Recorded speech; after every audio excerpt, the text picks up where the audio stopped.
Nagsimula po ang Ellet Sweets noong 1975. Ang founder po nito ay ang aking lola, si Ofelia Ellet Miranda. Ang Ellet Sweets nagsimula na bottled products. Pero noong year 2024, nagkaroon tayo ng ready to eat halo-halo. Ako po si Ian Gerald Masangkay ng Ellet Sweets at alamin ang storya ng aming negosyong malupit. Ayan na nga, tuwing tag-init, hindi mawawala sa listahan ng pampalamigang ng mga Pinoy ang halo-halo. At dito po sa Malabon, binisita po natin ang isang negosyong malupit na 50 years na pong gumagawa at nagtitinda ng mga sangkap ng halo-halo.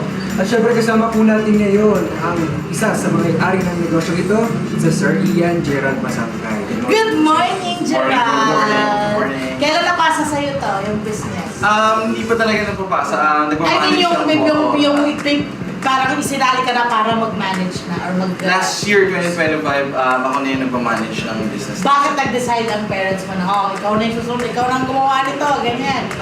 Parang tulungan lang sa family business na mag-improve tayo, continuous improvement, and yun, tulungan lang. Kasi karamihan, yung ibang mga anak, minsan iba yung landas na tinatahak nila eh. Ikaw parang you're into this. Ilang taon ka na nung parang sabi mo, ay, gusto ko yung negosyo ng pamilya ko. Ako yung hahawak niya or tutulungan ko ang parents ko yung pagdating ng araw na kaya ko ng tumulong. Siguro kasi nung bata pa lang ako, lumaki na ako dito, tumutulong ako, nagtitipay ako ng garbanzos. Alam mo lahat lutuin? Alam ko lahat lutuin. Bata pa lang po ako, tumatambay ako sa Mga ilang taon ka nun? Siguro around 10 years old. Nagulat na ako sa production. So ngayon, memorya mo na lahat? Medyo memory na. Yay! Ikaw lang ba? Sa mga anak? Meron pa po akong kapatid, younger sister naman po. She's interested ba siya sa ganito? Or ikaw lang talaga yung parang nalilimp dito? I think interested din. Pero as of now, nasa college pa po siya. Yan. Yes. At sino po sa pamilyang nagsimula ng negosyo? Ang nag-start po yung Ellet Sweets, started by my lola po. Founded by my lola, Ofelia Ellet Miranda. Kaya Elliot, sa kanya talaga Ellet. nakapangalan. Yes po. O parang na rin to, nung parang legacy ng lola mo, Yes po. sinasa-pasa. Yes, pasa-pasa. Nung una, ano yung una niyang parang produkto na ginagawa? Nag-start talaga siya sa Sweden Garbanzos. Ito yun. Yes po. Ito yung garbanzo. Ayan. At tapos, ano yan, sarili niyang recipe? May pinagkuhanan din siya? Minana niya rin ba yung recipe na yan? Sariling recipe niya. And passed down papunta hanggang sa amin. Hanggang sa inyo. Kayo rin nag-enjoy kayo ng pagkain niyan. Yes po. Ano yung kasi yung garbanzo, alam ko lang sa panghalo-halo.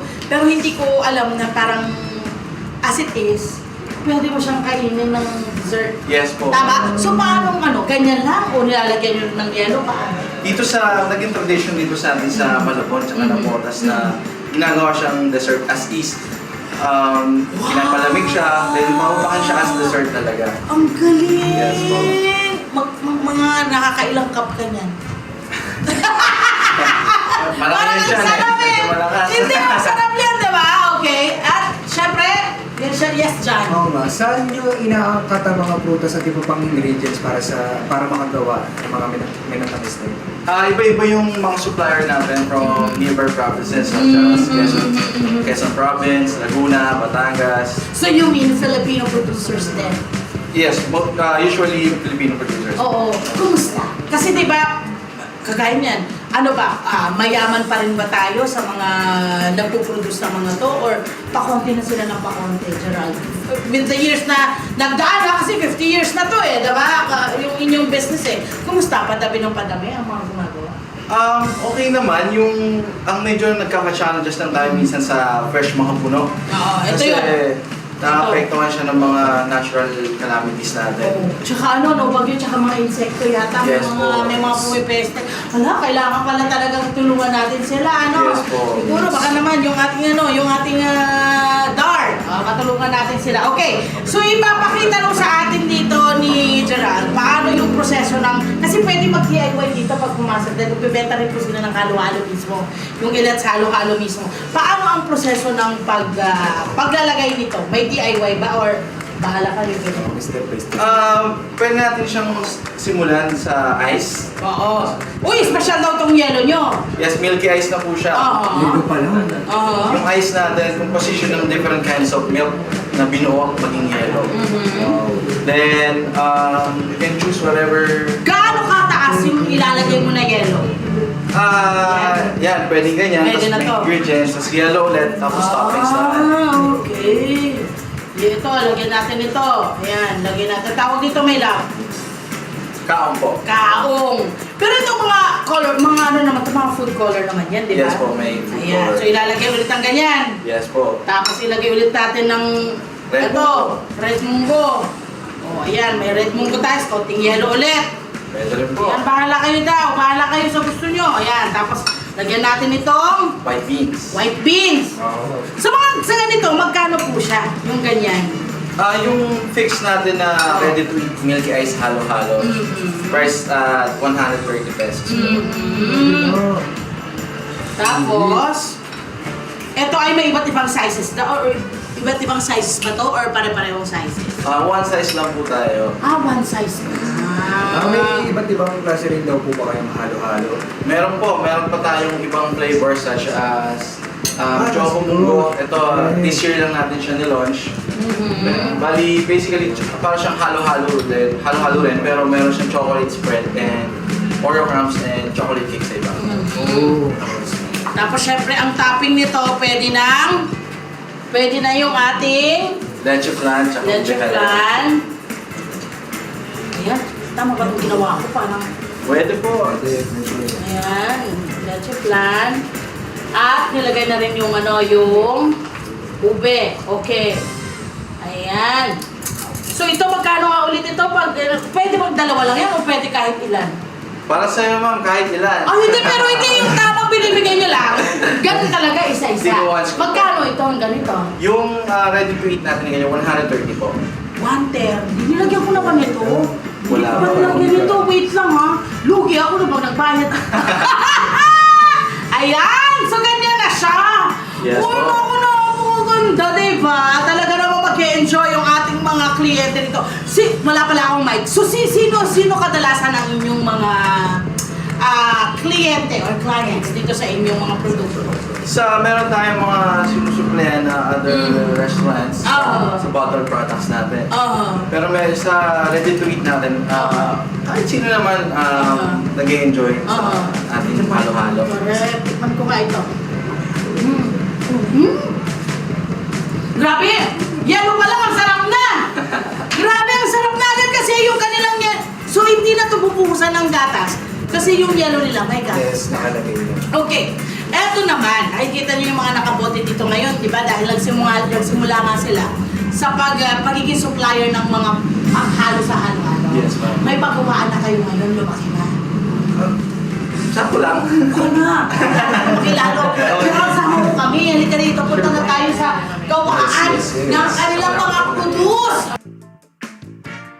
Ayun na nga. Ito na tayo sa pagawaan nila mismo. Nandito tayo ngayon. So ito yung, itong, Gerald, itong kinakayod ni Ma'am. Ma'am, pangalan niyo po, Ma'am.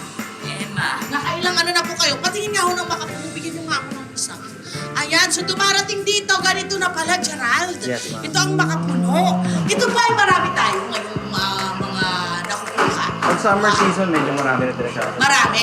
Okay. Magkano ang nito, ang presyo ng Iba-iba yung prices niya, pero as of now, mga nasa 80 pesos per kilo. Okay, mahal pala. Mahal pala ito. Tapos syempre, ang mga nagkakayo dito, ito yung ilalim niya, ito yung loob niya, Ang ganda ng loob niya, ayan siya, So ito ba yung malambot? Yes po, medyo malambot, pero yung dulo niya medyo matigas. Tsaka malaki yung laman, makapal. Yes po. Hindi siya yung usual na buko na maninipis. Yes po. Ang galing. Ito saan galing ito mga bunin-bunin? Yan sa Quezon province. Okay. So mahaba pala ng proseso. Mahaba yung process. Kakayong rin muna ni Ma'am. Yes. Mano-mano pala kayo rito. Ano ba tayo? Oo, bakit pinipili niyo pa rin manual ang pagproseso ng inyong mga produkto? For example, kung fresh makapuno, nagtanong tayo sa iba-ibang companies at government agencies. Wala pa ata talagang gumagawa ng pang makapuno Pwede shredder. tinan mo si nanay dun, Ginaganyan na. Nay, kumusta ang mga kamay? Kumusta? Okay lang po. Buo pa tayo, buo pa. ba? Ulit pa. Di ba?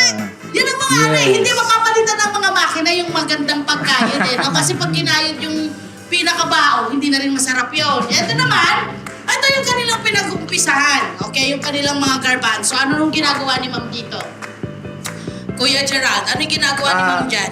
After malaga po nung garbanzos, hinihimay naman natin siya isa-isa. Parang may tinatanggal siya. Yes po, pinipil natin yung balat ng pinaka-chickpea ng garbanzo. Bakit? Ano yung balat niya? Kasi yung balat niya, ano siya, pangit siya ilagay sa bote tsaka Bigyan mo nga ako rin ng balat, Nay. Bigyan mo nga ako ng balat. Pangalan mo na.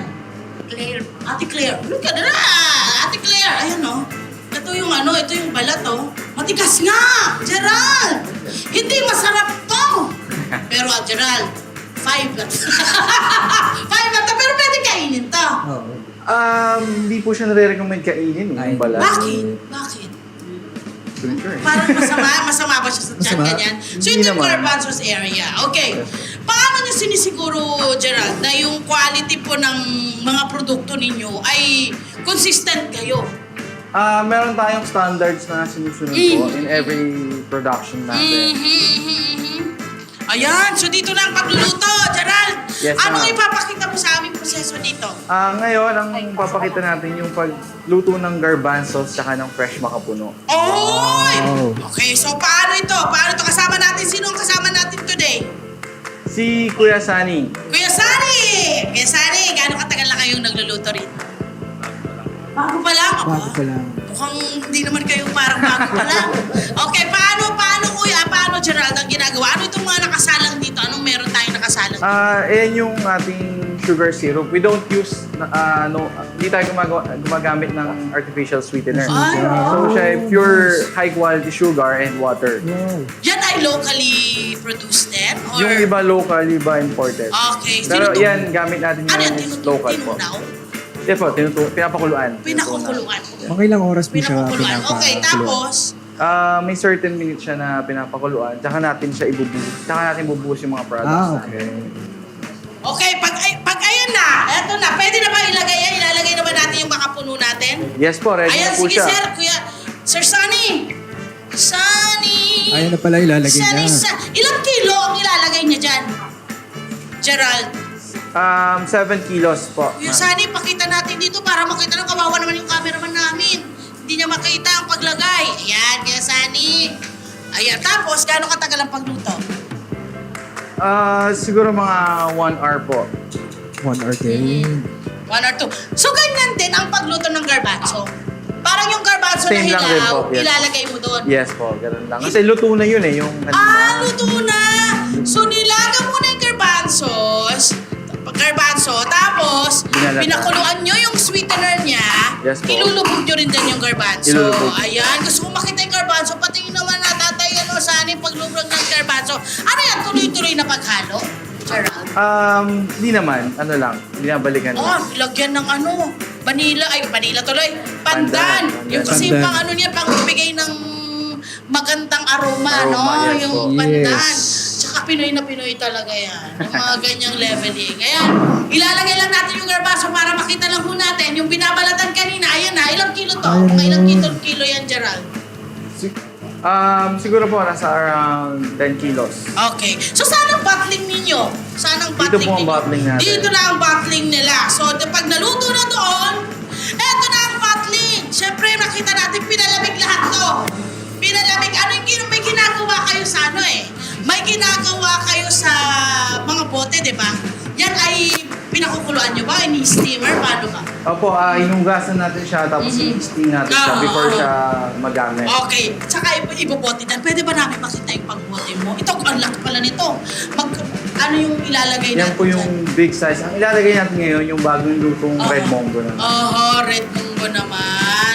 At palalamigin din kasi mainit din ito Tapos kapag na-seal na natin yung bote, ito ba yung pinapa-steamer ulit para mag-lock yung kanyang Yes po, takip? sterilization naman. Yun ang ginagawa. Water bath, yes. Ayan, okay. Finally, nalaman ko na parang kayo ay pinuntahan dito ng Department of Tourism. Yes po. Anong tulong or anong importansya ng ganung klaseng rekomendasyon? napakalaking opportunity nun, especially sa amin na small business. Kasi na-invite tayo to represent ANCR sa isang event na iba-ibang provinces ng Philippines. Tayo ang nag-represent ng NCR last September 2025. Yan! Di maganda yan para sa business ninyo. Yes, ma'am. Diba? Para sa mga Magkano po yung per battle niya? Depende po ba sa size? May mga, ano po siya? Iba't Yes ibang po. price? Depende sa product, depende sa price. Depende, Okay. no? Ay, sa size pala. So magkano po? Nag-range siya ng from small, nag-range ng 83 to 180 pesos. Oh, sulit. Ito, Ang 180 dami lang, na. Yung big size natin sa 200 siya. 200. Mura pa rin! 20 lang. Mura pa rin sa laki niyan! Diba? Sa mga interesadong bumili ng inyong produkto, paano po kayo makakontakt? You can contact us through FB or IG page. Search lang ng Elliot Sweets po. Yes, alam niyo na. Yan! Naku, maraming Yes, yes. salamat naman ha, sa pagpapapasok mo sa amin dito sa inyong Yes, yes, yes. pagawaan. Hello po mga Kanet 25! Si Kuya Tony Pet po ito mula sa Love, Tony Pet and Everything. For more Love, Tony Pet and Everything updates, just click on our subscribe button and follow us on our Net25 social media pages at Net25 TV and at Net25 Entertainment Facebook. Magkita-kita po tayo!